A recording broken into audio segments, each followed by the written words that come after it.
Good morning students. मैं Mohini Mishra Sita group of education की ओर से आप सभी विद्यार्थियों का फिर से स्वागत करती हूँ।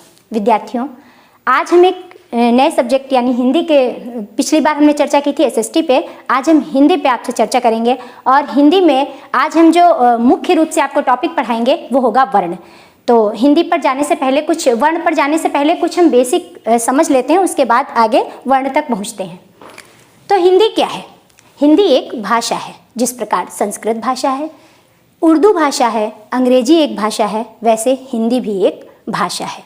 तो हिंदी क्या है? एक भाषा है। अब ये भाषा क्या होती है? भाषा वह होती है जिससे हम अपने विचारों की अभिव्यक्ति करते हैं, अर्थात हम अपने विचारों को दूसरों के सामने प्रकट करते हैं और दूसरों के विचारों को हम ग्रहण करते हैं। यानी अभिव्यक्ति का जो माध्यम है, भाषा क्या है? अभिव्यक्ति है।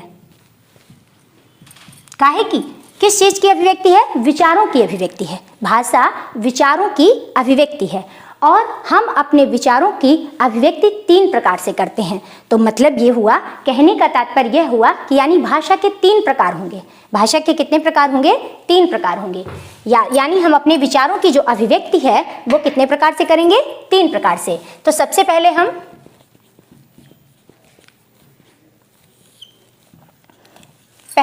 लिखित रूप में, जैसे हम समाचार पत्र पढ़ते हैं, किताबों में पढ़ते हैं, तो वो लिखित भाषा है। अगर कोई चीज़ लिखी है और हम उसे पढ़कर समझते हैं तो वह लिखित भाषा के अंतर्गत आती है। दूसरी बात, जैसे हम आपको बोलकर बता रहे हैं तो वह भाषा हमारी मौखिक भाषा कहलाती है। और अगर हम इन दोनों का प्रयोग न करके इशारे से आपसे बात कर रहे हैं, संकेतों से आपसे बात कर रहे हैं, तो वह भाषा हमारी सांकेतिक भाषा कहलाती है।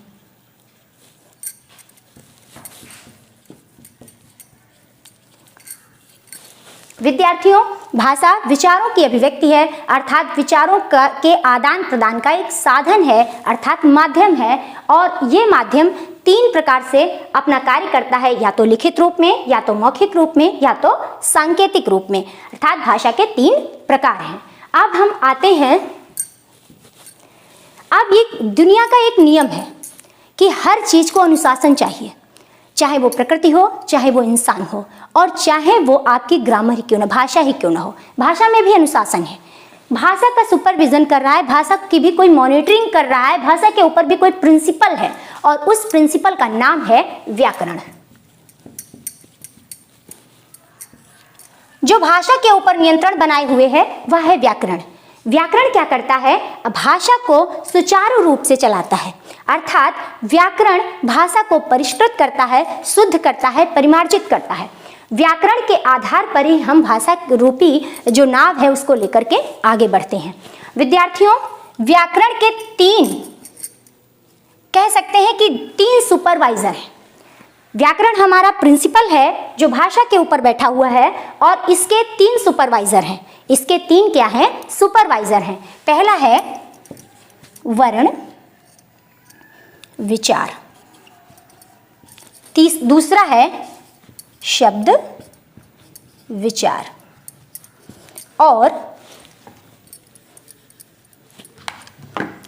तीसरा है आपका वाक्य विचार।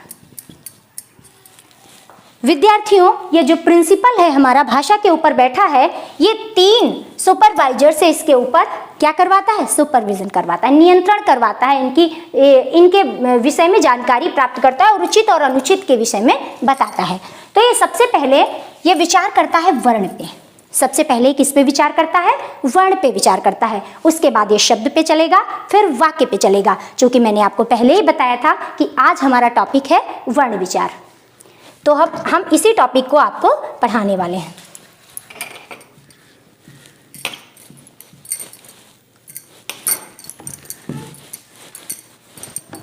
वर्ण कहने के लिए अगर हम बहुत सरल भाषा में कहें तो वर्ण अक्षर हैं। बहुत प्राइमरी लेवल पर अगर जाएं और बहुत साधारण तरीके से अगर बच्चों को बताना है, आपको समझाना हो, तो हम ये कह सकते हैं कि वर्ण अक्षर हैं। यानी का, पा, चा, ना, मा, ला, जो भी ये वर्णमाला में जितने भी अक्षर हैं उन्हें हम वर्ण कहते हैं। लेकिन अगर हम इसको परिभाषा में बांटेंगे, अगर हम इसको परिभाषा के अंतर्गत रखेंगे तो कहेंगे, मैंने भाषा के बारे में आपसे बात की थी, तो हम कहेंगे वर्ण भाषा की सबसे छोटी इकाई है, अर्थात सबसे छोटी यूनिट है क्या, वर्ण। यानी जब हम भाषा का अध्ययन कर रहे होंगे तो वर्ण हमारा सबसे छोटी यूनिट है, वर्ण सबसे छोटी इकाई है। भाषा का जो सबसे प्राथमिक रूप, कहने का मतलब ये है कि भाषा रूपी गाड़ी का जो पटरी है, जिसके ऊपर वो गाड़ी दौड़ रही है, वो है हमारा वर्ण। वो क्या है, वर्ण है। तो वर्णों का भी एक तरीका होता है, एक क्रम होता है, जिसे हम वर्णमाला कहते हैं। वर्णमाला। अब इस वर्णमाला पे गौर करते हैं।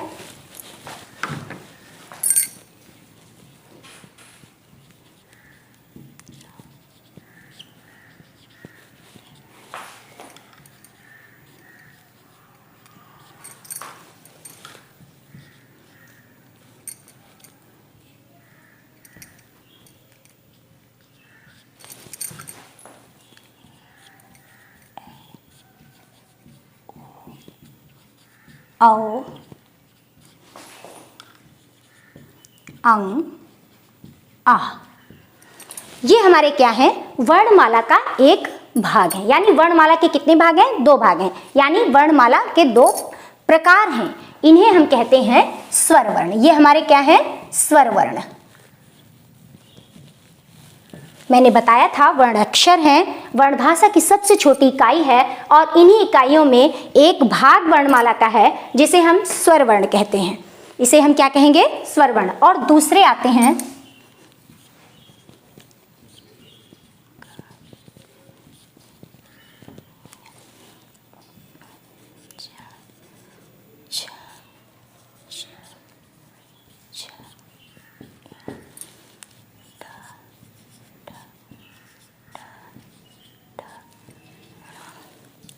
ता, था, दा, धा, ना, पा, फा, बा, भा, मा। फिर है या, रा, ला, वा। फिर है शा, खा, शा, सा, हा। फिर है क्ष, त्र, ज्ञा, और एक है श्रा। ये है पूरी वर्णमाला। इस प्रत्येक वर्ण को हम उसके निश्चित स्थान पर ही रखते हैं। इसको लिखने का भी अपना एक तरीका है। इसमें किसी भी वर्ण को हम इधर उधर नहीं कर सकते। इसका जो क्रम है उस वर्ण को उसी जगह पर व्यवस्थित रूप से लिखा जाएगा। अब हम चलते हैं, स्वर वर्ण हमने बताए। अब नीचे जितने भी वर्ण आपको दिख रहे हैं ये सभी वर्ण व्यंजन वर्ण हैं। इन वर्णों को हम क्या कहेंगे, व्यंजन वर्ण। व्यंजन वर्ण ये आपके स्वर वर्ण थे, ये आपके व्यंजन वर्ण हैं। अर्थात वर्ण के 2 प्रकार हैं। वर्ण के 2 प्रकार हैं, एक स्वर और दूसरा व्यंजन। अब स्वर वर्ण के भी कुछ पार्ट्स हैं। स्वर वर्ण के पहले बात तो ये जाने कि स्वर वर्ण क्या होते हैं और व्यंजन क्या होते हैं।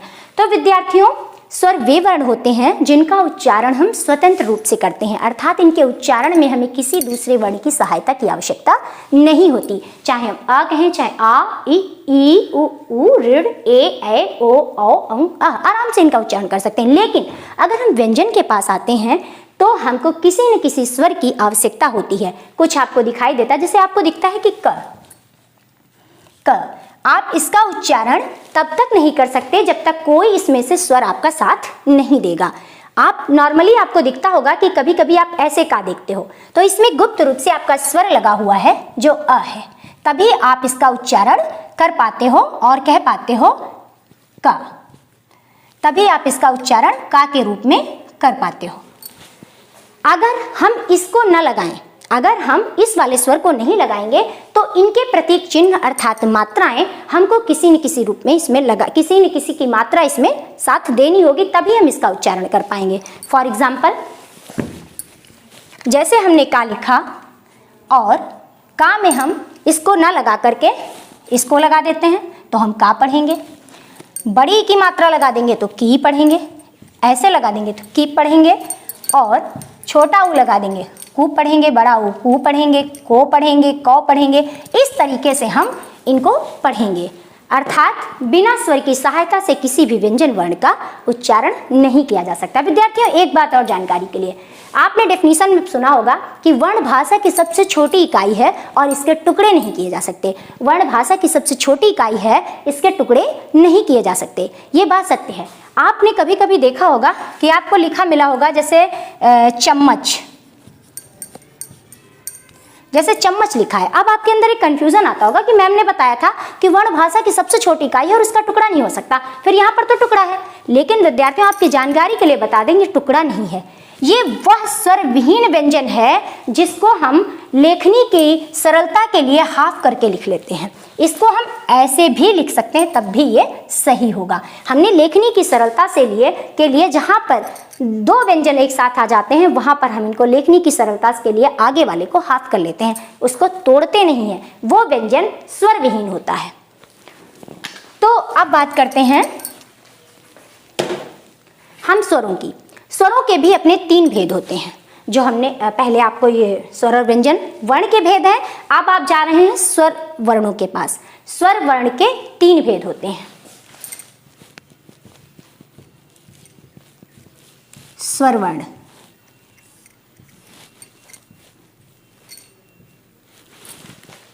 स्वर वर्ण के भी अपने 3 अंग हैं। सबसे पहले होते हैं, और इनका जो डिवाइडेशन है ये इनके उच्चारण के आधार पर ही होता है। आगे हम आपको उच्चारण, स्थान, अयोग, वा और जिसको कहते हैं कि जो अघोष, सघोष, उच्छिप्त, ये सारी चीज़ें हम आपको बताएंगे। लेकिन सबसे अभी आप धीरे धीरे उस टॉपिक की तरफ बढ़ेंगे, तो पहले स्वर के विषय में समझिए कि स्वर के पार्ट्स कितने होते हैं। 3 होते हैं। पहला होता है ह्रस्व स्वर। ह्रस्व स्वर कहते हैं कि ह्रस्व स्वर वे स्वर होते हैं जिनका उच्चारण करने में बहुत क्षणिक समय लगता है, बहुत कम समय लगता है। बहुत हल्के से जिनका उच्चारण हो जाए, उन स्वर वर्णों को ह्रस्व स्वर के अंतर्गत रखा जाता है। अब चल करके देखते हैं कि कौन से स्वर वर्णों में बहुत कम समय लग रहा है। तो आ यानी अ में कम समय लगा, हम इसको टिक कर लेते हैं। आ ज़्यादा लग रहा है, इ कम लग रहा है, ई बहुत ज़्यादा लग रहा है, उ बहुत कम लग रहा है, ऊ ज़्यादा लग रहा है, ऋ कम लग रहा है, ए ओ आओ तो अयोग वहाँ है, कोई मतलब ही नहीं है। तो ह्रस्व स्वर में हमने देखा कितने आए, हमारे 4 वर्ण आए। कितने वर्ण आए हैं? 4। एक अ है, दूसरा ई है, फिर उ है और ऋ है। उसके बाद दूसरे नंबर पे हम जाते हैं दीर्घ स्वर के पास। दीर्घ स्वर, दीर्घ स्वर वे वर्ण होते हैं जिनके उच्चारण में ह्रस्व स्वर से 2 गुना समय लगता है, अर्थात ज्यादा समय लगता है। 2 गुना समय, इसके उच्चारण से 2 गुना समय। अब हमने देखा था ये हमारे ह्रस्व थे, तो अब दीर्घ कौन से होंगे? जिनके उच्चारण में इससे ज्यादा समय लगा हो। तो कम था, ये तो निकल ही गए क्योंकि हमने पहले टिक कर लिया है। आ ई उ, इनमें हमें क्या लगा? कम समय लगा, ज्यादा समय लगा। ए ओ औ अधिक समय लग रहा है। तो ये हमारे 4 हमारे क्या हो गए? ह्रस्व स्वर हो गए। और ये हमारे 1 2 3 4 5 6 7, और ये 7 वर्ण जो हमारे हो गए, ये क्या हो गए? 7 वर्ण हमारे दीर्घ स्वर हो गए। अब 7 में कौन कौन से आएंगे? आ ई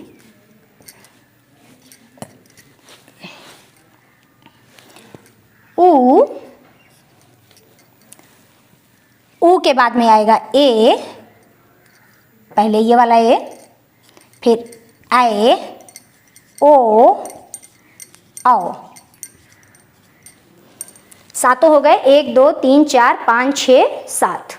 7 वर्ण आपके किस में आएंगे? दीर्घ स्वर में आएंगे। ये आपके ह्रस्व स्वर में आए, ये दीर्घ स्वर। परिभाषा ध्यान रखिएगा, इसमें बहुत कम उच्चारण, इसके उच्चारण में बहुत कम समय लगता है, और इसके उच्चारण में इससे 2 गुना समय लगता है। इससे ह्रस्व से दीर्घ के उच्चारण में ह्रस्व से 2 गुना समय लगता है। अब इसके अंतर्गत 7 वर्ण आते हैं और इसके अंतर्गत 4 वर्ण आते हैं। अब हम चलते हैं तीसरे नंबर पे, हमारे होते हैं प्लुत स्वर। प्लुत स्वर ये क्या होते हैं? जिन वर्णों के उच्चारण में ह्रस्व से 3 गुना समय लगता है, जिन स्वर वर्णों के उच्चारण में ह्रस्व से 3 गुना समय लगता है, उन्हें हम प्लुत स्वर के नाम से जानते हैं। फॉर एग्जाम्पल, जैसे हम बोला करते हैं ओम, इसको जब आप बोलेंगे, ये 3 ही लिखा हुआ है, इसको ओ को मतलब 3 गुना आवाज देर तक इसको हम बोलेंगे तो बोलेंगे ओम।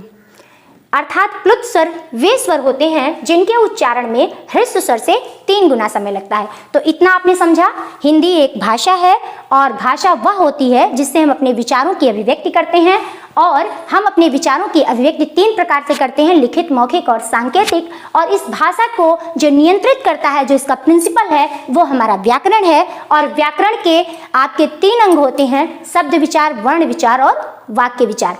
शब्द विचार, वर्ण विचार, शब्द विचार और वाक्य विचार। और उसी में वर्ण पर हम चर्चा कर रहे हैं। वर्णों के अपने समूह को हम, व्यवस्थित समूह को हम वर्णमाला कहते हैं। और वर्ण के इसके 2 भाग होते हैं, स्वर और व्यंजन। स्वर के 3 भाग होते हैं, ह्रस्व, दीर्घ और प्लुत। अब आगे चलते हैं व्यंजन के पास।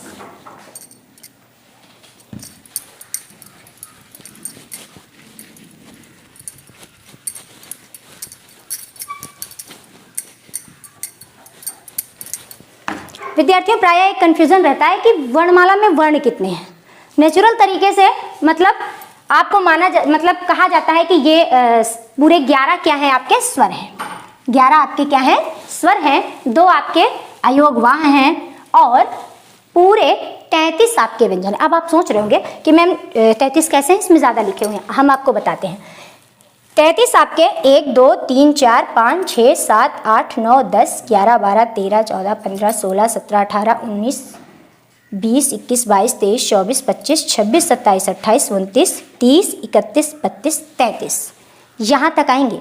कारण यह है कि ये जो वर्ण हैं ये संयुक्त व्यंजन है, ये हैं संयुक्त व्यंजन। और संयुक्त व्यंजन का मतलब होता है कि ऊपर जो व्यंजन आए हुए हैं उन्हीं से ये संयुक्त रूप से बने हैं। जब ये संयुक्त रूप से बने हैं तो इनको हम कहीं कहीं मतलब इनको काउंटिंग में नहीं रखा जाता है, इसलिए व्यंजन की संख्या हमारी होती है 33।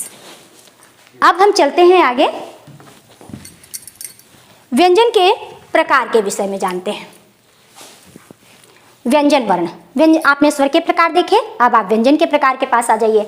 आपने देखा होगा कि ये जो है 5-5 का एक क्रम है, ये माँ तक पूरा 5-5 का क्रम आता है। तो का वर्ग है, इसको हम का वर्ग के नाम से जानते हैं। जो प्रथमाक्षर होता है उसी के आधार पर उसका क्रम रखा जाता है। जैसे का हुआ तो का वर्ग, चा का हुआ तो चा वर्ग, टा का हुआ तो टा वर्ग, और ता का हुआ तो ता वर्ग, और पा का हुआ तो पा वर्ग। इनका अपना वर्ग है। इन सभी व्यंजनों को हम क्या कहते हैं, स्पर्श व्यंजन कहते हैं। व्यंजन को कितने भागों में डिवाइड किया गया है, 4। सबसे पहले हम बताएंगे स्पर्श व्यंजन को। स्पर्श व्यंजन, इनको स्पर्श व्यंजन क्यों कहा जाता है, क्योंकि इनके उच्चारण में जो हमारी जिह्वा है, यानी हमारी जो आवाज़ है, वो मुख के विभिन्न पार्ट से, यानी कई पार्ट से स्पर्श करके बाहर आती है। कभी कंठ से निकलेगी तो तालू में जाएगी, जिह्वा से, जिह्वा भी उसमें एक्टिवेट होती है, कहीं तालू से कुछ होता है, कुछ कहीं होठ काम कर रही होती है। तो इसीलिए मुख के कई भागों से स्पर्श होकर के इनका उच्चारण होने के कारण इन वर्णों को स्पर्श व्यंजन के नाम से जाना जाता है। इनका जो क्रम है वो का से माँ तक का है। उसके बाद दूसरे नंबर पे हमने देखा आपको ये वाला क्रम आपका आ रहा है। ये 4 वर्ण आपको अलग दिखाई दे रहे हैं, या, रा, ला, वा। इन वर्णों को हम कहते हैं अंतःस्थ वर्ण।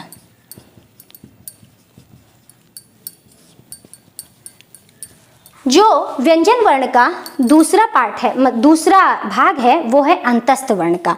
ध्यान रखिएगा, अंतःस्थ वर्ण में ये होता है, यानी इसको याद करने का एक तरीका बता दें। विद्यार्थी बहुत कंफ्यूज हो जाते हैं, सोचते हैं कि अंतःस्थ वर्ण में हम किसको, कभी कभी ऊष्म और अंतःस्थ में कंफ्यूज हो जाते हैं। तो कंफ्यूजन के लिए हम बता दें, आप 2 ऊपर छोड़ दीजिएगा, जैसे स्वर वर्ण और स्पर्श, इनको ऊपर छोड़ दीजिएगा, नीचे के संयुक्त छोड़ दीजिएगा और ऊष्म छोड़ दीजिएगा। बीच में जो आ रहा है उसको हम अंतस्थ करेंगे। इतना तो आप जानते हैं कि अंतस्थ माने अंतः में जो है वो, तो अंतस्थ वर्ण इनको कहते हैं, यारा लावा को। उसके बाद हमारे आते हैं श, ह, सा, हा, यानी ये 4 वर्ण, इनको हम ऊष्म कहते हैं। ऊष्म माने होता है गर्म, ऊष्म वर्ण, यानी इनके उच्चारण में गर्म वायु हमारे शरीर के अंदर से बाहर की ओर आती है, इसलिए हम इनको ऊष्म वर्ण कहते हैं। उसके बाद हमारे ये आते हैं 4 वर्ण, इनको हम संयुक्त वर्ण, संयुक्त वर्ण यानी व्यंजन भी कह सकते हैं। जैसे स्पर्श व्यंजन है वैसे ये अंतस्थ व्यंजन है, ये ऊष्म व्यंजन है, ये संयुक्त व्यंजन है। इनको व्यंजन नाम अपने आप से भी आप लिख सकते हैं, दे भी सकते हैं, हमने वर्ण लिख दिया है, आप व्यंजन भी समझ सकते हैं। जैसे ये स्पर्श व्यंजन है वैसे अंतस्थ व्यंजन है, और ये ऊष्म व्यंजन है, और ये संयुक्त व्यंजन है। अब संयुक्त व्यंजन को भी हम थोड़ा सा समझा देते हैं आपको।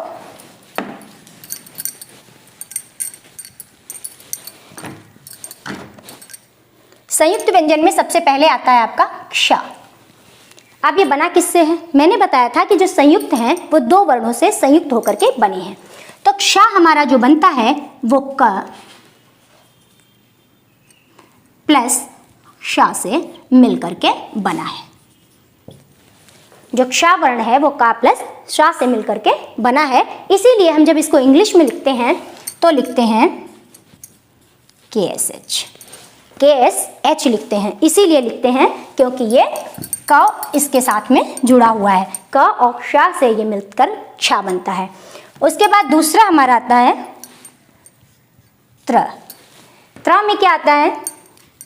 त प्लस र से मिलकर के क्या बना है? त्र बना है। उसके बाद ज्ञ आता है। क्या आता है? ज्ञ आता है। ज्ञ किससे मिलकर के बना है? ज प्लस इया। ज प्लस इया से मिलकर के हमारा क्या बना है? ज्ञ बना है। और श्रा उसके बाद में आ रहा है आपका श्रा। श्रा हमारा किससे मिलकर के बना है? श्रा। श्रा मिलकर के बना है ये वाली आपकी शा है, और उसके बाद में रा है, मिलकर के बना है श्रा। विद्यार्थियों, इनके विशेष नाम हैं। इसको हम तालव्य सा कहते हैं, इसको मूर्धन्य सा कहते हैं, और इसको हम दंती सा कहते हैं। विषय में आपको सेकेंड पार्ट में इसके पुनः हम चर्चा करेंगे। इसके आगे बहुत सारी बातें भी वर्ण से संबंधित हैं जो आपको हम नेक्स्ट पार्ट में बताएंगे।